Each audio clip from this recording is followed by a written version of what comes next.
നമ്മുടെ M V Govindan max, പാർട്ടിയുടെ സംസ്ഥാന സെക്രട്ടറി, അദ്ദേഹം കഴിഞ്ഞ ദിവസം പറഞ്ഞത് ഈ നയംമാറ്റം NSSന്റെ പിന്തുണ അല്ലെങ്കിൽ അവരിൽ നിന്ന് ലഭിക്കാൻ പോകുന്ന സഹായം അത് ഈ മൂന്നാം ഇടതുപക്ഷ മുന്നണി സർക്കാർ വരുന്നതിന്, വീണ്ടും അധികാരത്തിൽ വരുന്നതിന് വളരെയേറെ സഹായിക്കുമെന്നാണ് പറയുന്നത്.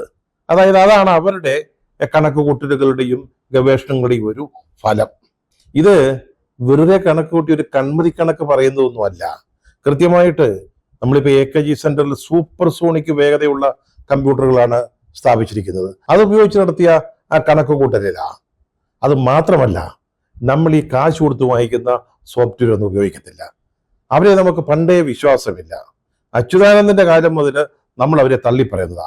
നമ്മുടെ സ്വതന്ത്ര സോഫ്റ്റ്വെയർ ആണ് ഉപയോഗിക്കുന്നത്. അതുകൊണ്ട് ഫലം പെട്ടെന്ന് കിട്ടും, അത് അച്ചട്ടായിരിക്കുകയും ചെയ്യും. അത് അതിൻ്റെ ഒരു ഗുണം. അതനുസരിച്ച് നോക്കുമ്പോഴാണ് ഈ ഫലം.